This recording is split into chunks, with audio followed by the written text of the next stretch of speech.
오늘 한편에 받을 말씀은 누가복음 15장 우리 17절부터 19절 말씀까지입니다.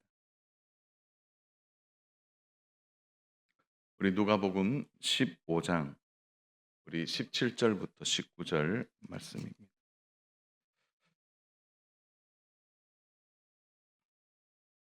우리 세 절 말씀입니다. 우리 천천히 우리 말씀 함께 우리 합독하도록 하겠습니다. 17절입니다. 이에 스스로 돌이켜 이르되 내 아버지에게는 양식이 풍족한 품꾼이 얼마나 많은가. 나는 여기서 주려 죽는구나. 내가 일어나 아버지께 가서 이르기를 아버지 내가 하늘과 아버지께 죄를 지었사오니 지금부터는 아버지의 아들이라 일컬음을 감당하지 못하겠나이다. 나를 품꾼의 하나로 보소서 하리라 하고. 아멘. 요즘 유튜브에 뭐 짧은 동영상들이 많이 나오는데 어떤 인기 있는 동영상의 내용입니다. 내용이 이래요. 남편이 아내에게 이렇게 묻습니다. 여보, 통장 비밀번호가 뭐예요? 그렇게 묻자 아내가 대답합니다. 우리 결혼 기념일. 그러자 순간 남편의 표정이 난감해집니다. 결혼 기념일이 생각나지를 않는 거예요. 평소에 아내와 함께 결혼 기념일을 예를 들어 특별한 시간으로 생각하고 만남을 가졌다든지 식사를 했다든지 시간을 같이 보내면 그런 표정을 짓지 않겠죠. 그래서 그와 관련된 사진 한 장을 좀 보도록 하겠습니다. 예, 이런 사진. 이게 생각이 안 나는 거예요. 예. 뒤에 앞에 남편은 표정이 이렇고 뒤에는요. 예, 아내가 눈치를 챈 것 같아요. 예, 생각이 안 나요. 여러분 왜 생각이 안 나죠? 그 일에 대해서 해본 적이 없어요. 기억이 없는 거죠. 여러분 신앙생활을 하면서 교회에서 중요하게 생각하는 절기들이 있습니다. 우리 중요하게 생각하는 절기가 어떤 절기가 있죠? 자, 많은 절기가 있는데 제가 힌트를 드릴게요. 예수님을 중심으로 한번 생각하면 첫 번째 뭐가 있을까요? 아니요. 예수님 태어나기도 전에 부활하면 어떡합니까? 뭐 제일 예수님 중심으로 하면 뭐가 제일 떠오르죠? 성탄절. 예수님 탄생하셨죠?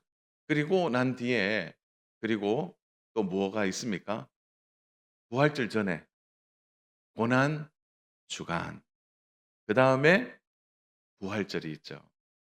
자, 그리고 난 뒤에 우리가 이러한 구원받은 은혜에 감사하면서 1년 년에 전반기와 하반기에 하는 특별한 구원받은 은혜에 대한 감사가 어떤 절기로 이어지죠?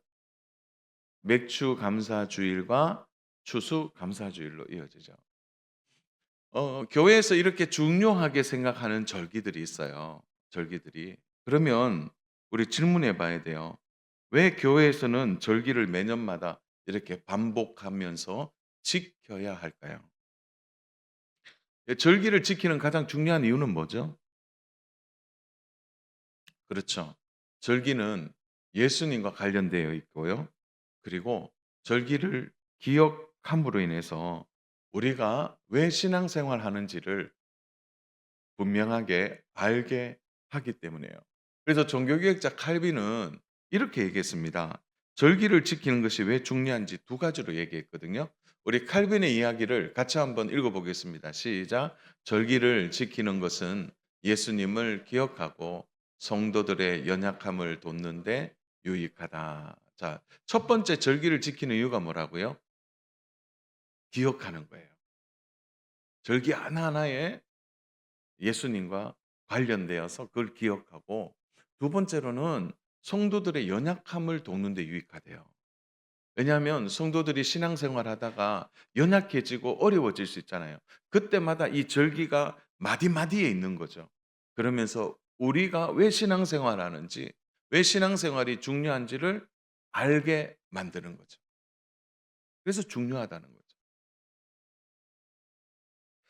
그래서 절기가 매년 반복되는 것은 우리에게 있어서 너무나 중요합니다. 우리가 자주 잊어버리는 것 중에 하나가 뭐냐면 우리가 구원받은 이 은혜로운 사실을 우리는 자주 잊어버리고 삽니다. 그래서 이 고난 주간을 통해서 또한 부활주의를 통해서 우리가 구원받은 것이 얼마나 감사한지를 깨닫게 되고 일상의 삶이 하나님이 나와 동행한다는 것을 깨달으면서 1년 동안 하나님 주신 은혜에 감사하는 추수감사주의를 통해서 우리의 느슨한 신앙들을 다시 붙잡는데 바로 이러한 절기가 중요하다는 거죠. 우리는 자주 하나님의 은혜를 잊어버리고 삽니다. 사는 여러분, 우리가 이 자리에까지 온 것은요, 하나님의 은혜입니다. 그런데 그렇게 믿지만 지나온 시간들에 대한 기억들이 우리가 자주 되새기지 않아요. 그래서 우리는 빨리 잊어버리고 잘 기억하지 못하는 것입니다. 기억에 대해서 연구하는 학자들이 있는데요. 그 학자들이 이렇게 얘기해요. 망각곡선이라는 게 있어요. 망각곡선. 이건 뭐냐면 우리가 기억해야 될 것을 얼마나 빨리 잊어버리는가에 대한 그래프예요. 사람은 이렇게 이야기해요. 일 주일만 지나면 중요한 것은 25% 정도만 기억하고 중요하지만 75%는 기억하지 못한대요. 일 주일만 지나면. 그런데 또 사실은 한 달 지나면요. 20% 정도밖에 기억 못한대요. 나머지 80%는 중요한데도 잊어버리고 산다는. 1년 지나면요. 더 말하지 않겠습니다. 그러니까 이 절기가 중요한 이유가 그 이유고 우리가 신앙생활을 하면서 자주 우리가 하나님이 나에게 주신 은혜와 구원을 기억해야 될 이유가 여기에 있는 거죠. 반대로 어떻게 하면 그러면 기억을 오래 유지할 수 있을까요? 그래서 학자들이 또 그걸 연구했는데요. 이게 뭐냐면 장기 기억이래요. 장기 동안 기억할 수 있는 것. 그런데 이거를 기억하려면 머릿속에 저장해서 망각하지 않으려면은 일 주일이나 한 달 정도는 반복해서 한 번 이상 주기적으로 연습해야 된대요. 그 자연스럽게 잊어버리는 것을 의도적으로 연습하지 않으면 우리는 망각 기억 속에 망각 곡선 속에 살아갈 수밖에 없다는 겁니다. 한국 교회가 한국 교회만 있는 몇 가지가 있는데요. 전 세계 교회는 없는 한국 교회만 있는 거. 그게 뭘까요? 새벽 기도예요. 또 하나가 수요 예배입니다. 전 세계적으로 수요 예배 없습니다. 한국 교회만 있어요. 1800년 후반에 우리 초기 기독교 개신교 선교사님들이 왔을 때도 수요 예배는 없었어요. 근데 왜 수요 예배가 생겼냐면 성도들이 선교사님들한테 이렇게 에 요구했대요. 수요일도 예배할 수 있도록 요구를 했다는 거예요.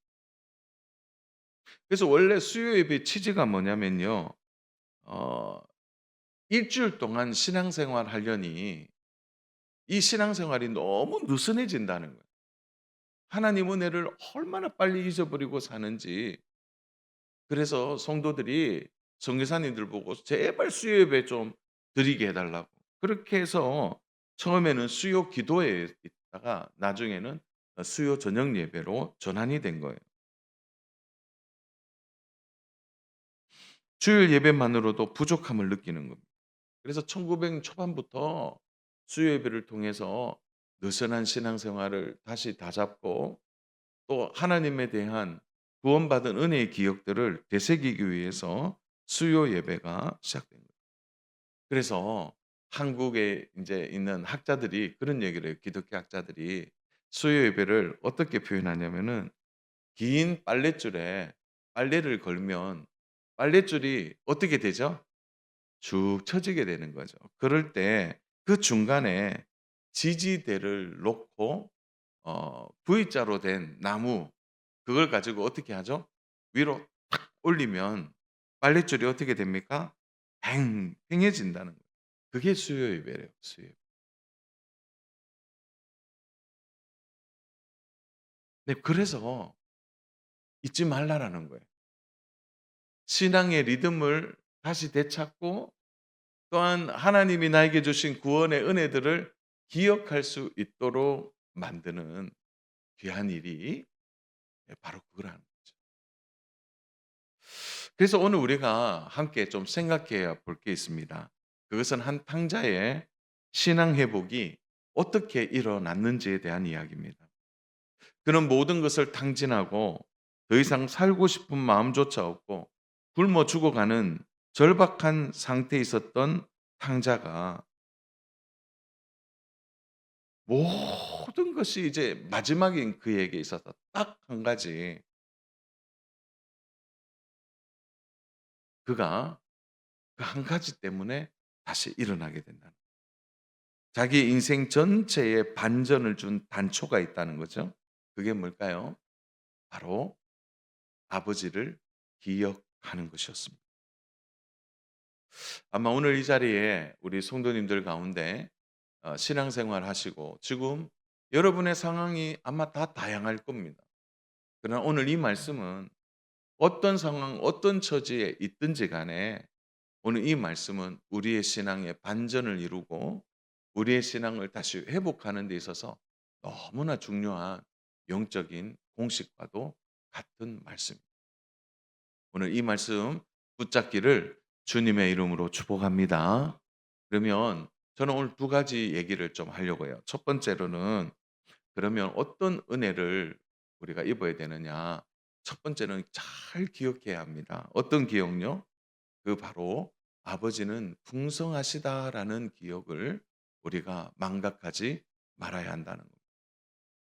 자, 오늘 탕자의 상황을 이해하기 위해서 우리 13절부터 16절까지 봐야 되는데요. 우리 이 말씀은 같이 한번 읽어보면 좋겠습니다. 13절 시작. 그 후 며칠이 안 되어 둘째 아들이 재물을 다 모아가지고 먼 나라에 가 거기서 허랑방탕하여 그 재산을 낭비하더니 다 없앤 후 그 나라에 크게 흉년이 들어 그가 비로소 궁핍한지라. 가서 그 나라 백성 중 한 사람에게 붙여 사니 그가 그를 들로 보내어 돼지를 치게 하였는데 그가 돼지 먹는 쥐염 열매로 배를 채우고자 하되 주는 자가 없는지라.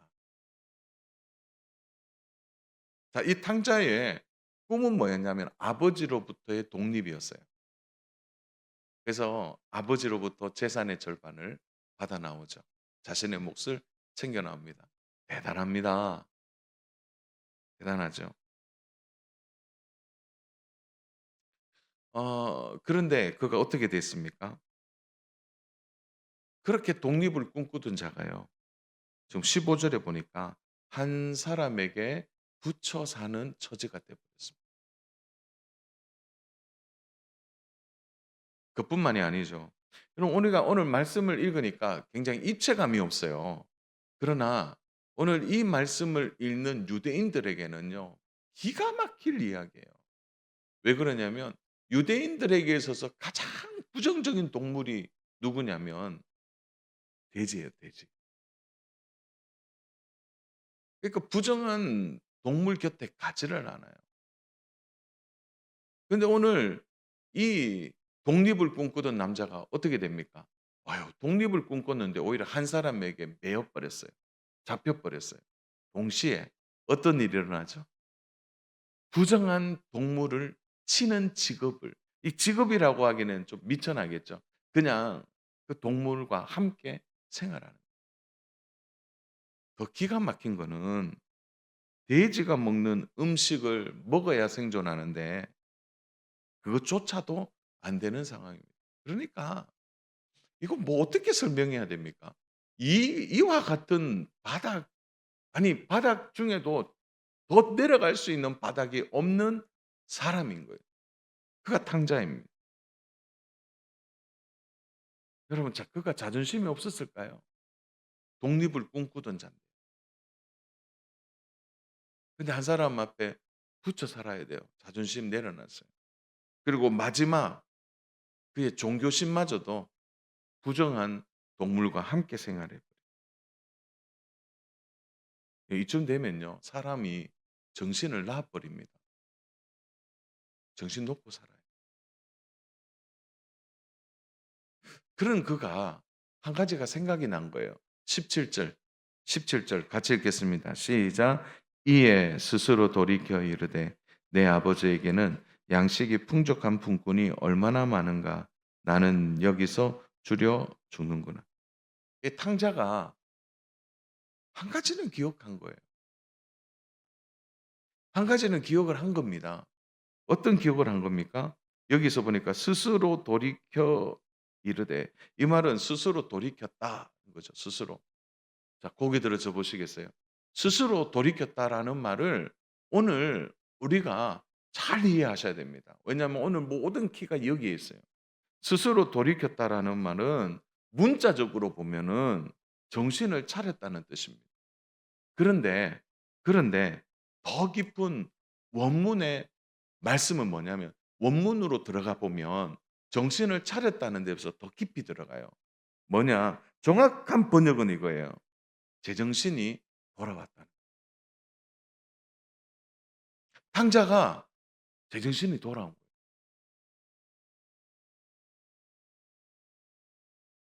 근데 이 제정신이 돌아온 이유가 뭐냐면 아버지를 기억했기 때문에 그렇습니다. 여러분, 우리가 살아가면서 제정신이 돌아와야 할 때가 있어요. 근데 그 제정신이 언제 돌아오냐면 아버지를 생각할 때, 아버지를 기억할 때. 그렇기 때문에 오늘 17절은 굉장히 문장 구조상 뭐냐면 주어가 뭔지를 밝혀 주고 있어요. 17절에 보면 주어는 탕자가 아니에요. 17절 주어가 딱 나옵니다. 우리 17절 다시 한번 띄워 주시겠어요? 이에 스스로 돌이켜 이르되 내 아버지에게는 양식이 풍족한 품꾼이 얼마나 많은가. 나는 여기서 주려 죽는구나. 나는 주어가, 이게 주어가 아니에요. 주어가 뭐냐면 내 아버지에게는. 그죠. 정신을 차려 보니까, 제정신이 돌아와 보니까 알게 된 겁니다.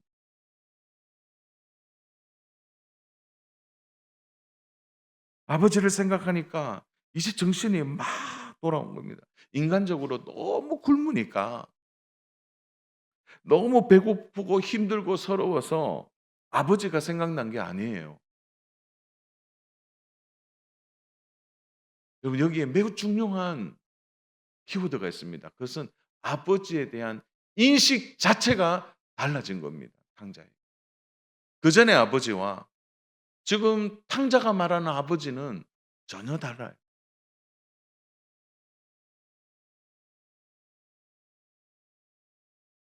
여러분, 그래서 오늘 본문 17절부터 19절 우리 말씀을 유심히 보는 분들은 알 겁니다. 뭐냐면은 17절에 보면 주어가 내 아버지에게는, 그리고요 18절에 보면 아버지께로 가서 이런 말이 나오고요. 19절에는 아버지의 아들이라는 단어가 나와요. 계속 반복되는 데니까 아버지의 아버지.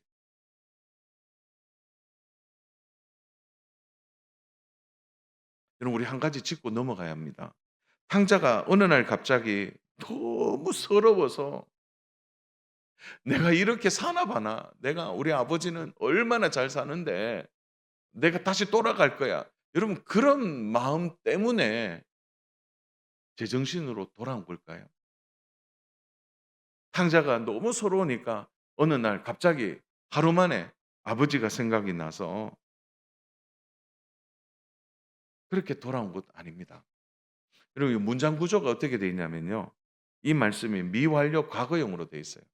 미완료. 그러니까 미완료라는 건 뭐예요? 완성되지 않았잖아요. 아버지에 대한 생각을 계속하고 있는 거예요, 탕자가. 그리고 과거형. 이건 뭐예요? 내 아버지에 대한 기억이 과거에 있는 거죠. 어떻게 해요? 내 아버지 집에는 얼마나 내 아버지 그늘에 사는 품꾼도 아버지의 풍성함 때문에 저들도 풍성하게 산다라는 기억을 어떻게 하는 거예요? 계속 생각해내는 겁니다. 이런 겁니다. 탕자가 어느 날 갑자기 서러워서 '내가 이렇게 사나 봐나.' 하고 막 팔짱 걷어붙여서 아버지를 생각한 게 아니고 기억한 거예요, 과거의 아버지를. 그런 생각 속에 계속 그 생각들이 이어지면서 그가 결단하고 아버지께로 돌아가는 겁니다. 계속해서 생각하고 기억하는 가운데 이 일이 일어난 겁니다. 여러분, 우리가 신앙생활은 반짝 아닙니다. 우리의 신앙생활에 어떤 일들이 일어나고 어떤 결과가 일어날 때는 반드시 이러한 과정들이 지나가야 돼요. 여러분, 하나님께 은혜 받는 것도요. 갑자기 교회 왔는데 갑자기 춤을 추고 갑자기 찬양하고 막 3 시간씩 4 시간씩 기도하고 또 나가면은 막 2 시간씩 전도하고 막 그렇게 갑자기 되는 게 아니에요. 평소에 하나님에 대한 생각, 또 내가 이 일을 하고 싶어 하는 열망, 그것들이 쌓이고 쌓이고 또 쌓이면서 그것이 하나님이 주신 은혜 안에 자연스럽게 흘러나오게 돼요. 그 부분은 또 뒤에다 얘기할 겁니다. 여러분, 이와 같은 단어가 성경에 또 등장하는데요. 한번 잘 보세요. 마가복음 5장 25 절부터 28절. 말씀 좀 길지만 우리가 말씀 같이 읽으면 좋겠습니다. 같이 읽습니다. 12해를 혈루증으로 알아온 한 여자가 있어 많은 의사에게 많은 괴로움을 받았고 가진 것도 다 비하였으되 아무 효험이 없고 도리어 더 중하였던 차에 예수의 소문을 듣고 무리 가운데 끼어 뒤로 와서 그의 옷에 손을 대니 이는 내가 그의 옷에만 손을 대어도 구원을 받으리라 생각함이러라. 자, 여기에 생각함이라는 단어 있죠. 이게 미완료예요. 앞에 뭡니까? 탕자가 스스로 돌이켜 생각하는 것과 같은 단어예요. 이게 뭐죠? 혈류증 앓은 여인이 어떻게 하는 거예요? 예수님 지나가는데 잘하면 예수님 한번 만나 볼까? 예수님 옷자락 만져 볼까? 즉흥적으로 한 게 아니고 계속해서 내가 예수님을 만나야 하는 생각들이 계속 있었던 거예요. 내가 예수님 옷자락을 만져야 되겠다라는 생각이 한두 번 한 게 아니라 계속해서 그의 삶에서 동기부여가 되는 생각을 계속했다라는 것을 말해 주는 겁니다. 사랑 여러분, 우리는 성령 충만에 대해서 굉장히 오해합니다. 성령 충만 그 자체의 어떤 현상에만 우리가 집중할 때가 있는데 여러분, 그래서 막 사람들이요 성령 충만하면 갑자기 손을 떨고 고개를 흔들고 막 그런 게 성령 충만이라고 생각해요. 할렐루야 막 이런 목소리 내고 살아계신 하나님 막 이렇게 생각 아니에요. 진짜 성령 충만은 뭐냐면요. 성령 충만은 하나님을 생각하는 마음을 나의 일상 속에서 잃지 않는 겁니다. 한 번 더 말씀드릴게요.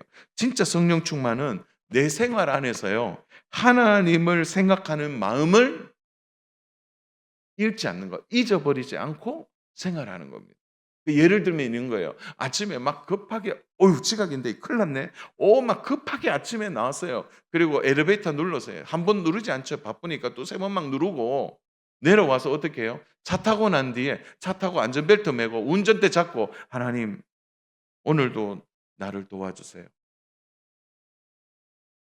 운전대 잡고 기도하는 그게 성령 충만이라는 거예요. 하나님을 생각하는 겁니다.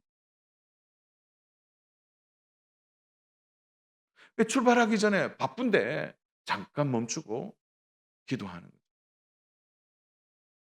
지금 힘든 문제가 어떤 문제가 생겼어요. 그 문제 앞에서 내가 지금 하나님 의지하면 안 되겠다고 생각하고 하나님께 기도하는 그 자체가 성령 충만이라니까요. 어떤 일이 생겨서 화가 머리끝까지 났어요. 제가 또 그런 일이 최근에 하나 있었어요. 화가 났어요. 그래서 우리 쉽게 말하면 그런 얘기 하잖아요. 뚜껑 열렸다 하는 거 있잖아요. 막 그런 일이 하나 있어요. 확 열렸어요. 그런데 순간 어떻게 하냐면 예수님을 생각하는 마음.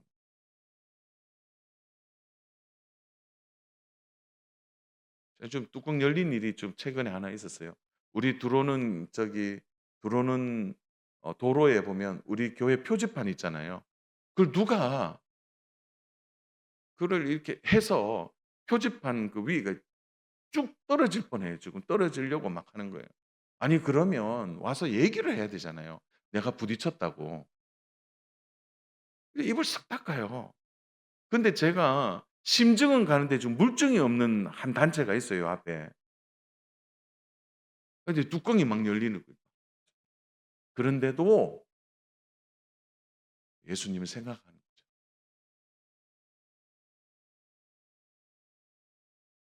자 여러분 성령 충만은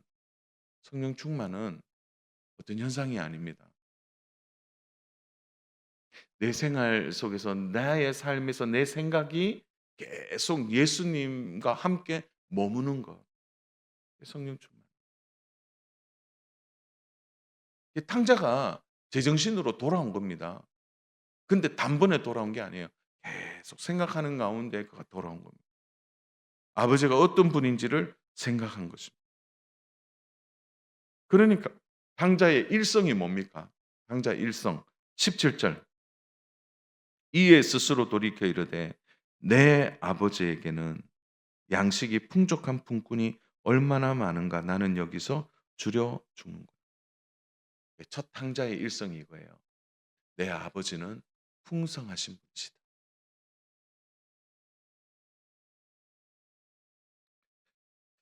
탕자는 얘기하는 거예요. 아버지는 자녀에게만 잘해주는 것뿐만 아니라 아버지의 그늘 아래 있는 품꾼들도 풍족하게 하시는 분이라는 사실을 이 탕자가 고백하고 있는 거예요. 그래서 그는 내 아버지는 풍성하신 분이다.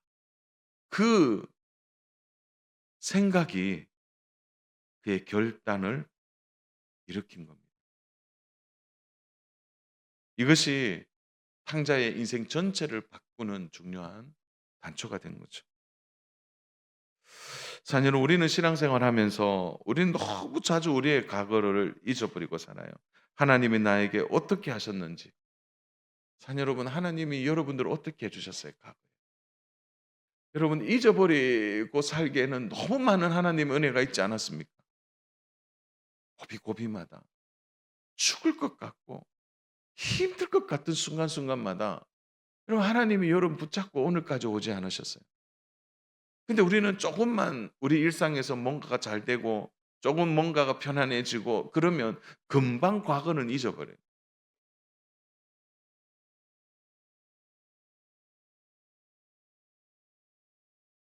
탕자는 그의 인생의 마지막에 우리 아버지는 풍성하신 분이시다. 그 기억을 다시 살려서 아버지께로 가고 있는 겁니다. 사랑하는 여러분, 오늘 우리의 신앙에 고비가 오고 어려움이 올 때 우리도 이렇게 해야 합니다. 우리 아버지를 기억해야 합니다.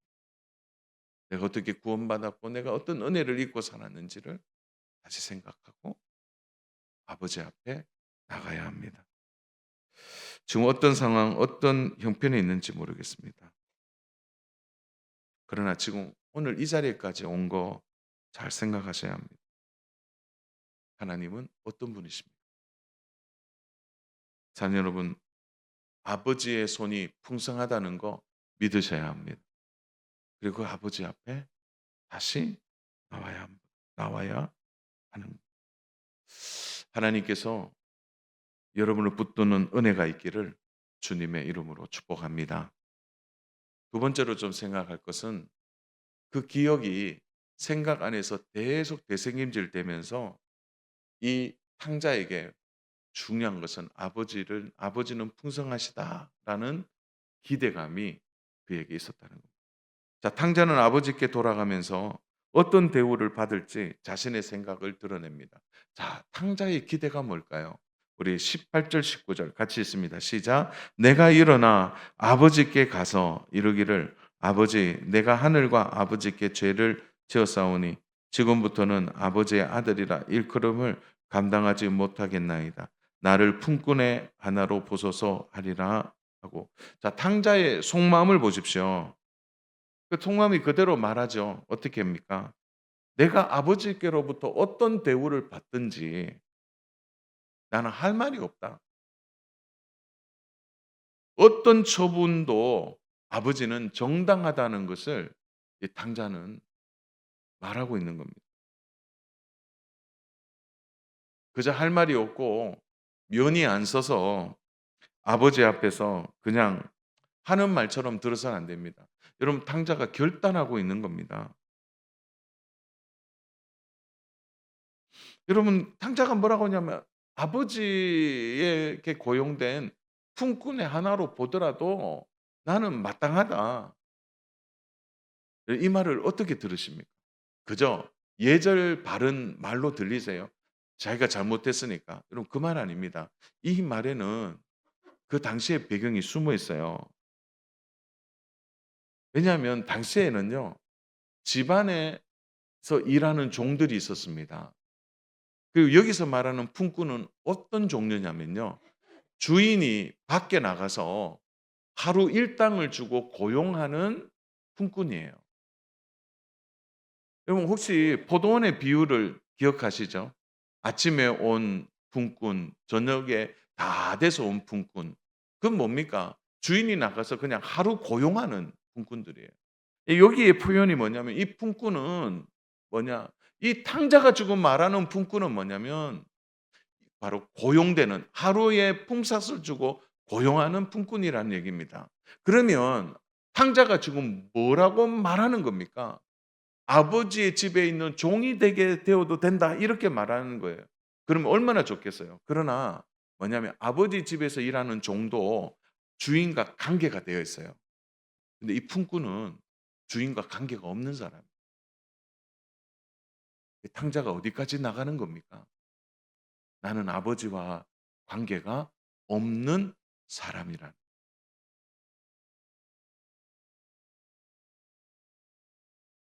그러니까 아버지와 전혀 관계없는 사람이 되더라도 자신을 어떻게 하고 돌아간다는 겁니다. 그 잘 말씀 생각해 보면 탕자가요. 품꾼이 된다는 거는 내가 아버지와 상관없는 사람이 되더라도 나는 아버지 곁에 가고 싶다는 겁니다. 여러분 이런 신앙에 각오가 있어야 돼요. 아버지가 어떤 처분을 내리더라도 내가 아버지와 상관없는 사람이 되더라도 내가 아버지의 곁에 있고 싶다는 기대가 이 탕자 가운데 있는 겁니다. 여러분 우리가 신앙생활을 하면서 염치 없는 일들이 얼마나 많이 있는지 모릅니다.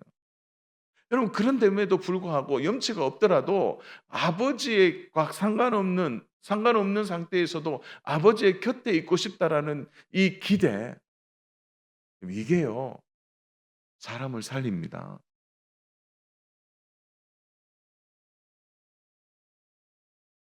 하나님은 이스라엘 백성들을 애굽에서 탈출시키셨어요. 여러분 10 가지 재앙을 통해서 얼마나 완혹한지 애굽 땅과 애굽의 왕 바로가요. 그런데 이스라엘 백성을 애굽에서 광야길로 가게 하셨습니다. 여러분 하나님이 원하시는 거는 광야에서 "너 고생해 봐라." 이게 아니라 하나님과 새로운 관계를 맺고 싶었던 겁니다, 하나님은. 그래서 아버지와 자녀의 관계를 광야에서 훈련하는 겁니다. 아버지는 풍성하시기 때문에 먹을 것을 주시고 입을 것을 주시고 상하지 않도록 해 주신다는 것을 광야에서 이스라엘 백성들에게 가르쳐 주고 싶었던 겁니다. 그래서 철저하게 자녀가 아버지를 의지하도록 만드는 곳이 광야였습니다. 근데 이스라엘이요. 뭘 붙들고 삽니까? 무엇을 그리면서 무엇을 기억하며 살죠? 참 기가 막힙니다. 민수기 11장 5 절이죠. 우리 같이 한번 읽겠습니다. 우리가 애굽에 있을 때에는 값없이 생선과 오이와 참외와 부추와 파와 마늘들을 먹은 것을 생각하고는, 또 여기서 생각이라는 단어가 나오죠. 그걸 기억하고 있는 거예요. 하나님과 새로운 관계 안으로 들어가는 게 아니라 과거로 되돌아가서 애국과의 관계를 더 생각하고 기억하는 겁니다. 이 말은 뭐냐면 이스라엘 백성들이 하나님에 대한 기대가 없다는 겁니다. 죄송하지만 이스라엘 백성 그 사람들 다 광야에서 죽었습니다. 오히려 애굽에서 노예로 지냈던 걸 더 기억한 거예요. 그때 먹었던 거, 그때 생활했던 것을 더 생각하는 겁니다. 자녀 여러분, 오늘 좀 심각하지만 우리에게 가장 큰 문제는 뭐냐면 하나님에 대한 기대가 없다는 겁니다. 기도는 하는데 하나님에 대한 기대가 없어요. 예배는 드리는데 예배는 잘 드려요. 그러나 하나님에 대한 기대가 없는 겁니다. 어떤 분들은 그렇게 말하는지 모르겠어요. 아유, 제가 염치가 없지요. 내가 죄인이고, 내가 부족하고, 내가 뭐 하나님 앞에 기대할 만큼 잘 산 것도 아니고, 스스로 위축되고, 스스로 문제가 있다고 생각하는 분들도 있을 겁니다. 그럼 탕자는요?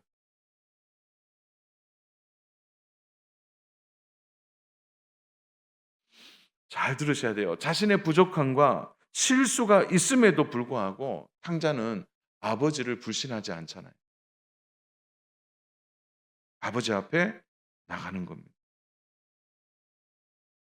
어떤 분들은 그런 얘기를 저한테 해요.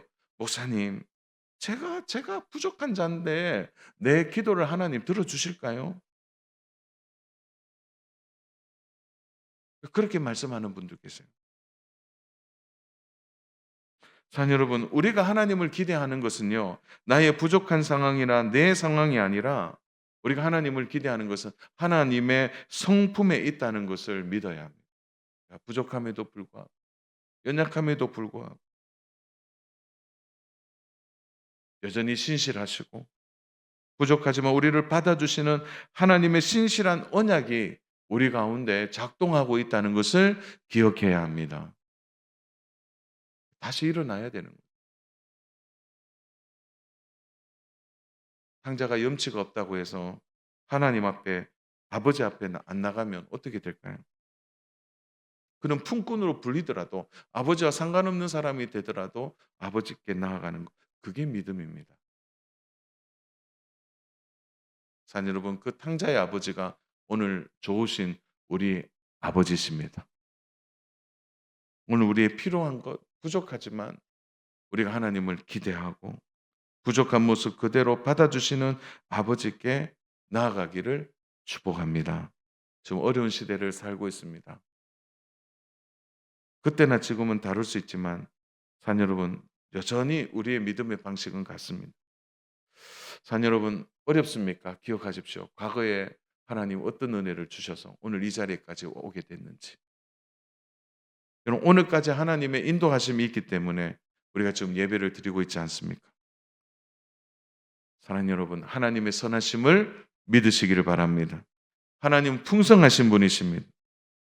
끝까지 하나님 의지하시고 있는 모습 그대로 하나님을 기대하시고 하나님께 나아가는 우리 믿음의 성도님들 다 되시기를 주님의 이름으로 축복합니다.